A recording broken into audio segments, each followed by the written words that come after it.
Just as I stepped into the room, I saw Jack. But what happened next left me completely shocked. His eyes were filled with anger as he marched straight toward me. Before I could understand what was happening, he grabbed my hair and started dragging me across the floor. My heart was pounding, and every second felt like the ground was slipping away. Then, with one harsh shove, he pushed me out of the hotel door. Everything went black. My name is Helen. My first job after college was as an assistant at Smith and Jacobs law firm in Hartford. It was always busy there, phones ringing nonstop. I loved the fast-paced environment. It kept me on my toes while I was still learning. That's when I met Jack. He worked in the purchasing department, which was close to the legal offices. One day, I noticed him arguing on the phone about a delayed shipment. After hanging up, he caught me watching and said, "Suppliers," rolling his eyes. "Rough day?" I asked with a smile. "Every day is a battlefield here," he replied. "You're new, huh?" "Yeah, I just started this week." "I'm Helen." "Jack." "Welcome to the madness. Don't let the chaos scare you off." Soon, we started having lunch together. Navigating the big cafeteria was easier with someone who knew the place. Jack was easy to talk to, had a quick sense of humor, and wasn't afraid to share his opinions. One lunch turned into many, and before long, we were grabbing drinks after work. Our conversations shifted from work to more personal topics. Jack told me he was an only child, adored by his mother but constantly criticized for not living up to her expectations. "You haven't met my mom yet," Jack said one evening, "but brace yourself when you do. She has this image of the perfect woman. And trust me, no one is ever good enough." After a while, our friendship turned into something more. A year later, Jack proposed. We had a small wedding just the way we wanted and bought an apartment together with the help of my grandmother's savings. Life with Jack was mostly good. We had our share of small arguments, things like forgetting to buy milk or whose turn it was to clean. Nothing serious, just normal couple stuff. Then everything changed. I was constantly exhausted, and the smell of coffee, something I loved, made me feel sick.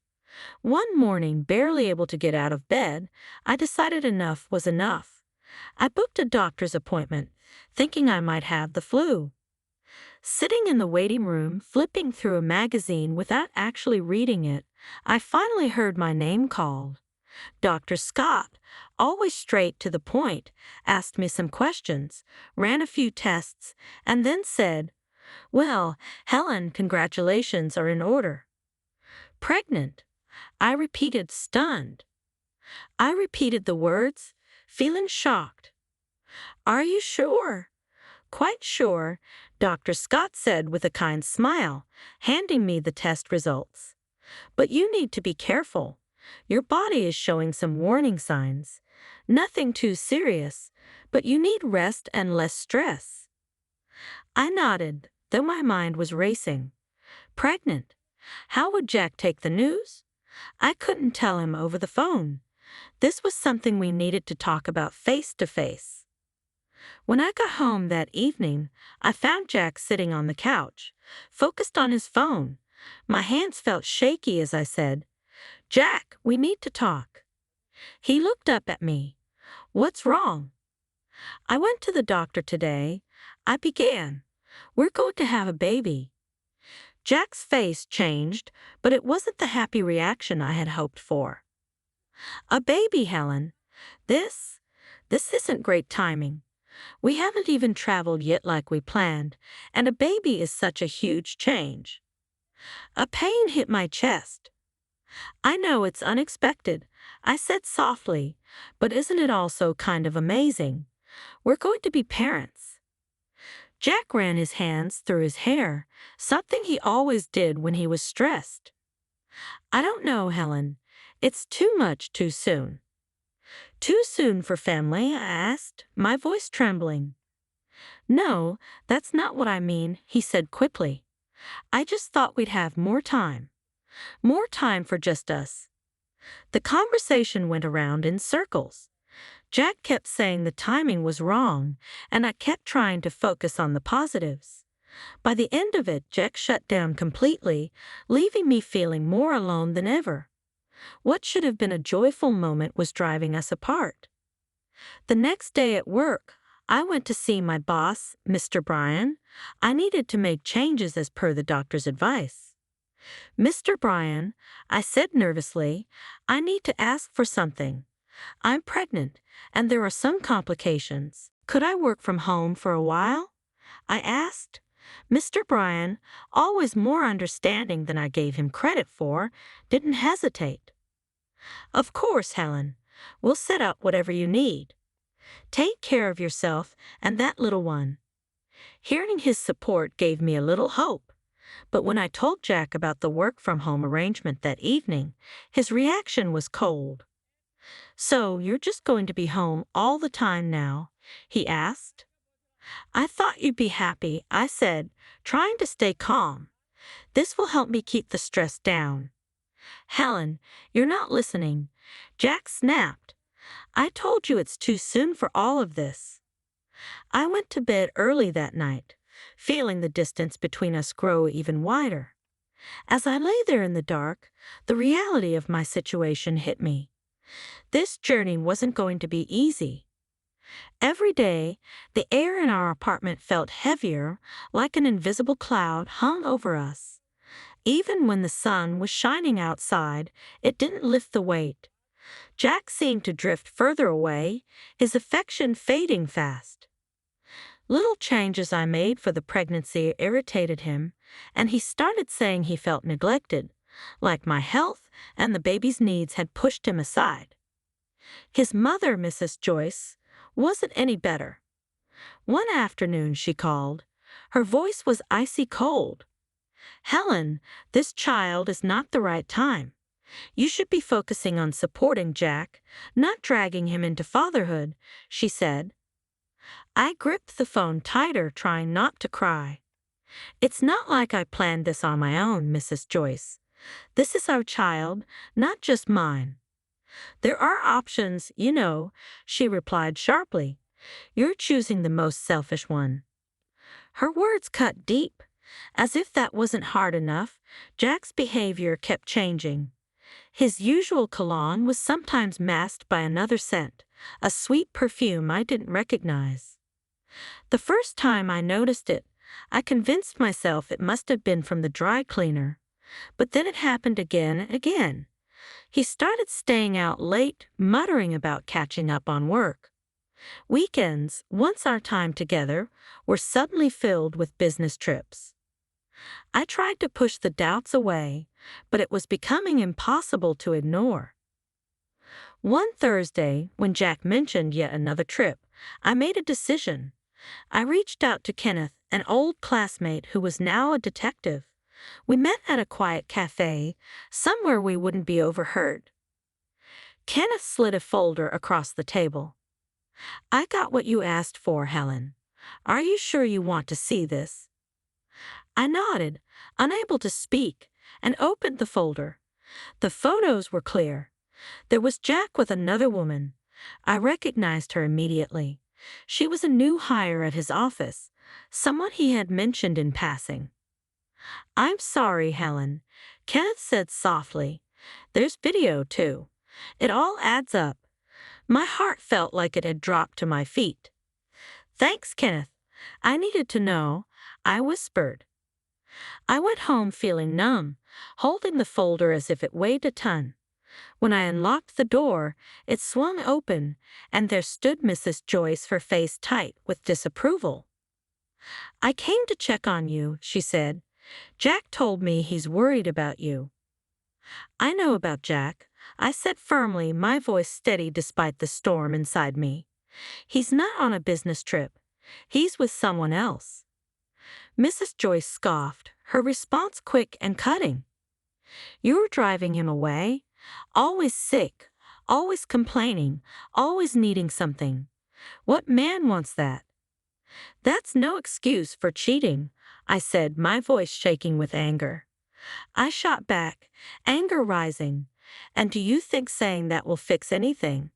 Having his baby isn't about fixing things. How can you say no one in the family wants this child? This is our baby, not just mine." Her words hit me like a punch. "Only you want this child, Helen. No one else," she said coldly. "Get out," I said, my voice trembling. She threw her hands up and stormed out, slamming the door behind her. The silence that followed was crushing. I sat on the couch, feeling hollow and numb. Every second dragged on, the pain in my chest matching the heaviness in my heart. But as I sat there, a decision settled over me. I had to face Jack and see the truth with my own eyes. Kenneth had already given me all the details I needed. The Grand View Hotel, room 786. His voice had been calm, but heavy with reluctance. My hands shook as I parked the car and walked into the hotel lobby. My stomach twisted into knots. I stepped into the elevator, my heart pounding louder with each passing floor. When the doors opened, the brightly lit hallway felt wrong, too cheerful for what I was about to face. Room 786 was just ahead. As I got closer, I heard laughter and the sound of glasses clinking. My hand trembled as I knocked. "Room service must be here with champagne." A woman's carefree voice called out from inside. The seconds stretched endlessly before the door finally opened. Jack stood there, his face shifting from excitement to shock in an instant. "Helen, what? How did you find me?" "I know everything, Jack," I said, my voice steadier than I felt. Before he could respond, I pushed past him and stepped into the room. The sight in front of me hit like a slap. There she was, his mistress, half-dressed and scrambling to cover herself as if modesty still mattered. Jack snapped out of his shock, and his face hardened. "Why are you here, Helen? To spy on me? To beg?" "No, Jack," I replied, forcing my voice to stay calm. "I'm here to see the truth." "The truth?" he scoffed, stepping closer. "Fine, here it is. I'm not happy with you anymore. You're always so focused on yourself and this baby. You don't even think about me." His mistress, now somewhat dressed, smirked and added, "Maybe if you paid more attention to him, he wouldn't be with me." Her words cut deep, but it was Jack's nod in agreement that twisted the knife.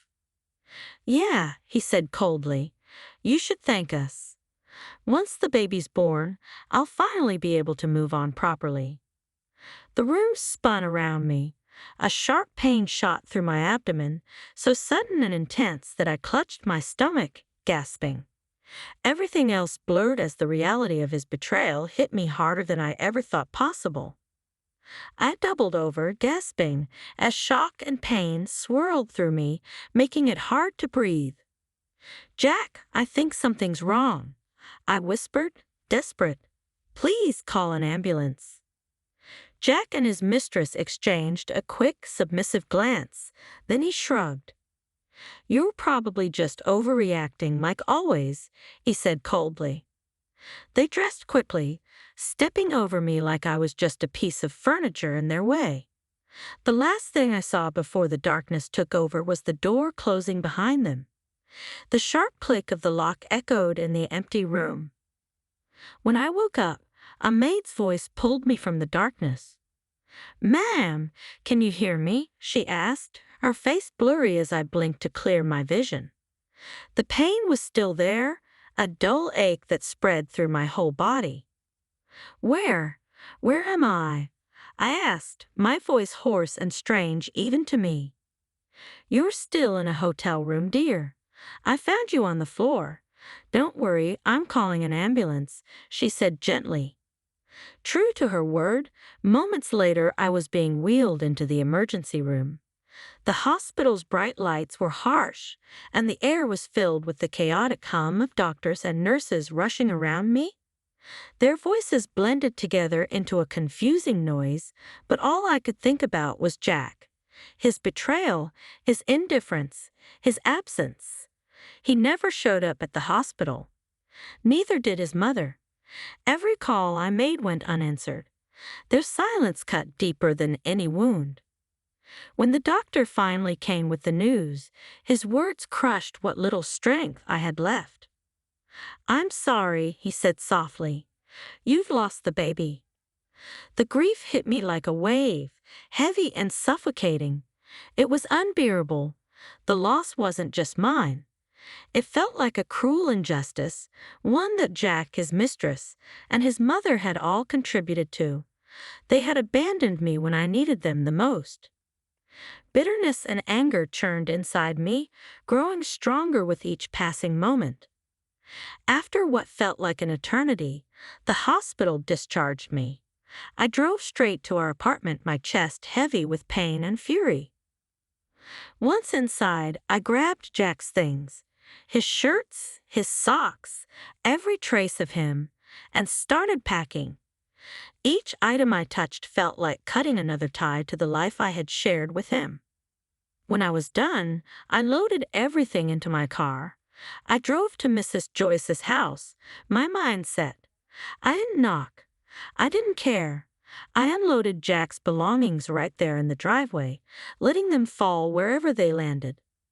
Then I walked straight into the living room. Miss Joyce was sitting on the couch, her face blank, but her eyes told me she already knew why I was there. "Helen," she started, her tone tired, "you should just leave. Take what little dignity you have left." I laughed bitterly, the sound hollow and cold. "Dignity? You're the last person to talk to me about dignity." I took a step closer, my voice steady despite the storm raging inside me. "You raised a man who abandoned his wife and his child. You stood by and let this happen. Don't lecture me about dignity. You don't even know what it means," she said. "I stand by him, and he'll be better off without you." Her words felt like a slap, but something inside me snapped. "Do you even care that your grandchild is gone? That your son left me alone in a hotel room while I lost his child?" Her eyes flickered, refusing to meet mine. "It's a tough situation. It's done, Helen," she replied. I stepped closer, my voice low and steady. "How do you feel as a mother, knowing what happened? Knowing you stood by while your grandchild was lost?" She didn't answer. She just looked away, her composed mask cracking ever so slightly. "I will see your son in court," I said firmly. "You could tell him that." Without waiting for a reply, I turned and walked out, leaving her sitting there alone with the weight of her choices. As I reached my car, the cool air hit my face, sharp and refreshing. My path had never been clearer. I would fight, not just for myself, but for the life that was lost and for the truth that needed to be told. Stepping into the courthouse, I could feel the weight of what was about to happen. Maybe it wasn't the eyes on me, but the significance of the moment pressing down. My best friend from college, Sophia, stood beside me. She had become a top lawyer, known for her sharp skills and fearless demeanor. When I told Sophia everything, she didn't hesitate. "I've got this, Helen, and don't worry about the fees. This one's on me," she said, her voice fierce and reassuring. We sat at our table, everything neatly arranged. Evidence, documents, every piece of truth I had. Across the room, Jack and his mistress looked smug.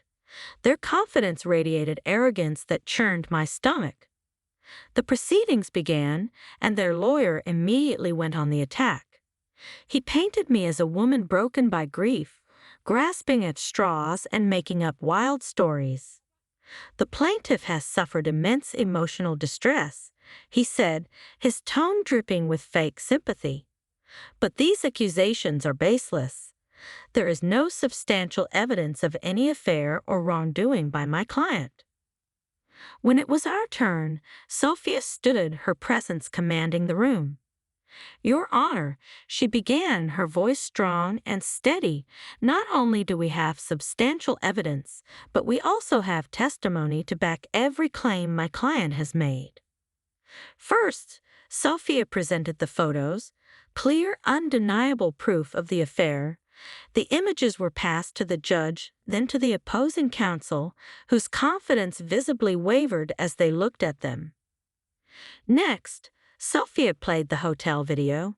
The room fell silent as it showed me entering, followed later by Jack and his mistress, laughing and hugging as they left without a single look of concern.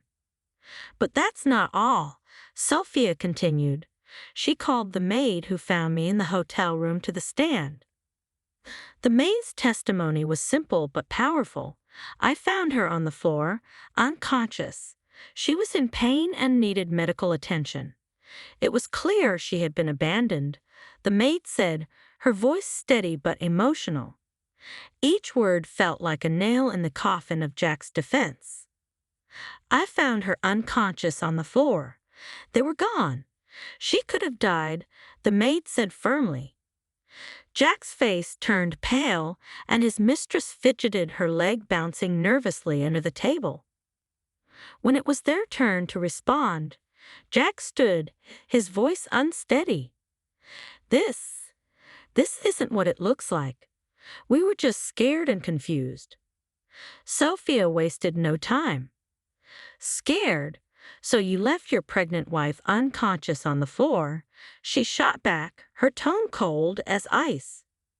The judge listened carefully to everything: the evidence, the testimonies, the arguments. After what felt like forever, he finally spoke. "I find in favor of the plaintiff, Emily Bryan," he said firmly. "The evidence of infidelity and negligence is overwhelming. I am ordering an 80/20 division of all marital assets in favor of the plaintiff, as well as financial compensation for the emotional distress caused by the defendants." Relief washed over me as the weight of his words sank in. As we left the courtroom, Sophia nudged me lightly with her elbow, a satisfied smile on her face. "How's that for justice?" I managed a small smile, feeling both relief and sadness. "Thanks, Sophia.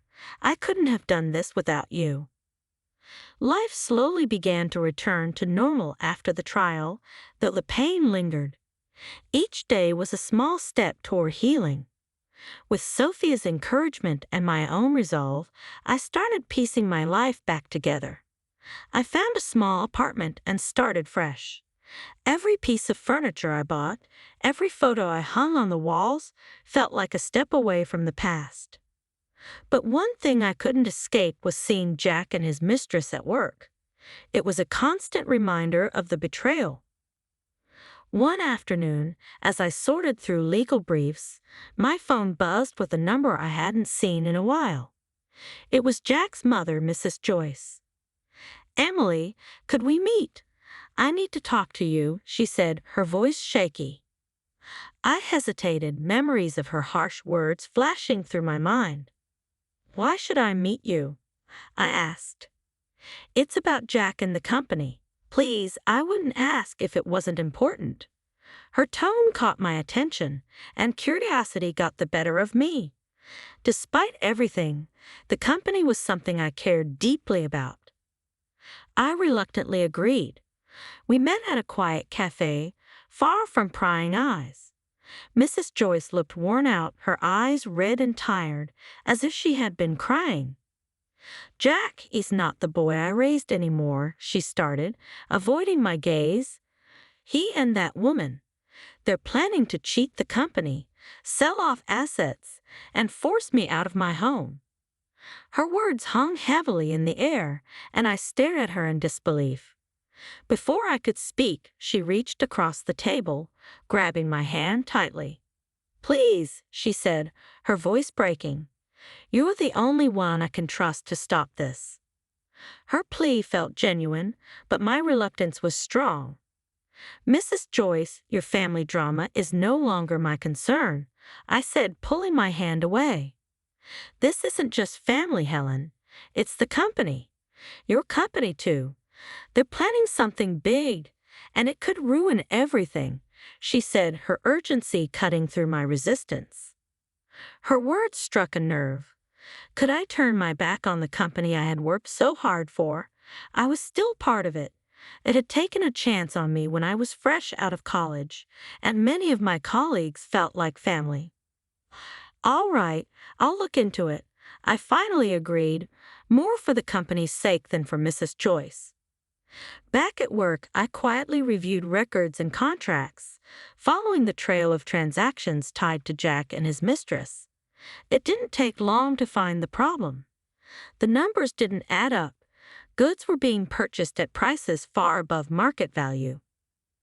With the evidence in hand, I headed to the director's office and laid the documents on his desk. He scanned them, his expression growing serious. "This is bad," he said, his tone flat. "Thank you, Emily. You may have just saved the company from a huge loss." I left his office feeling a mix of relief and satisfaction. As I passed Jack and his mistress in the hallway, their laughter grated on my nerves, but I knew I had done the right thing. My fresh start wasn't just about leaving the past behind. It was about standing up for what was right. The company acted quickly. Jack and his mistress were investigated, and the fraudulent activities were stopped. Their scheme had been on the verge of causing significant financial damage, but the company was saved in time. It wasn't about revenge for me. It was about protecting the workplace and the people who had supported me. In my new apartment, I continued to rebuild my life. Each new day brought a little more peace. The pain of betrayal and loss was still there, but it no longer controlled me. I was creating a new chapter, and for the first time in a long time, I felt hopeful. Justice has a way of finding its path, no matter how complicated the road. After exposing Jack and his mistress, the company launched a full investigation. I was often called to testify, explaining the irregularities I had uncovered. The courtroom became familiar again, but this time I stood tall, confident in the truth and the overwhelming evidence. The legal battle was intense. Jack and his mistress faced the consequences of their actions head-on. The company pursued them relentlessly, filing a massive lawsuit for the potential losses they had caused. The verdict was clear: guilty. The court's decision barred them from ever holding senior positions again. A fitting end for their betrayal. Amid the chaos, my career took an unexpected but welcome turn. The company recognized my efforts and promoted me to a senior legal position along with a generous raise. It felt like validation, not just for the work I had done, but for my determination to move forward. One quiet afternoon, as I sat in my new office, I reflected on how far I had come. The betrayal, the heartbreak, and the loss were all still part of my story, but they no longer defined me. I smiled to myself, feeling something I hadn't felt in a long time: peace. I was organizing files in my new office, a bright space with a view of the city skyline, when my phone rang. The number on the screen was one I hadn't seen in a while. It was Mrs. Joyce. "Helen, it's me," she said, her voice softer and more humble than I remembered. "I wanted to thank you for saving my home from being sold out from under me." Her gratitude sounded sincere, and despite everything, I felt a small pang of sympathy. "You're welcome. I just did what I thought was right," I replied. There was a pause, a moment of quiet before she added, "I was wrong about you, Helen. So very wrong. I used to think you didn't deserve my son, but I've come to realize it was he who didn't deserve you." Her words caught me off guard. They were honest and raw in a way I hadn't expected. "Thank you for saying that. It means more than you might know," I said, my voice steady but filled with emotion. "Could we meet?" she asked, her tone hopeful. "I'd like to apologize properly, face to face." I thought for a moment before answering. All right, Mrs. Joyce. Let's meet. We chose a quiet cafe, neutral ground for what I knew would be a serious conversation. As I sat across from her, I noticed how much she had changed. The prideful air she once carried was gone, replaced by a subdued and reflective demeanor. Helen, I'm sorry for everything, she began, her voice trembling. I was blinded by my own expectations, my own hopes for Jack. I nodded, letting her continue. I know it wasn't easy for you, and I made it harder, but now I see you were doing what was right, not just for yourself but for everyone involved. Her honesty took me by surprise, disarming the defenses I hadn't realized I was still holding. Thank you for apologizing, I said. It's taken a lot to get here, but I truly appreciate it. We talked for a while, sharing thoughts and feelings we had both buried for too long. By the end of our conversation, there was a sense of closure. While the past couldn't be undone, we found a mutual understanding and respect that had been missing before. As I left the cafe, I felt a weight lift off my shoulders. Life had thrown many challenges my way, but I had faced them all and come out stronger. The future, once so uncertain, now seemed brighter and full of possibilities. Thank you so much for reading and being part of this journey, I said. If this story resonated with you, I'd love to hear your thoughts in the comments below. Don't forget to give it a thumbs up and subscribe for more stories like this one. Hit the notification bell so you never miss an update. Your support means the world to me.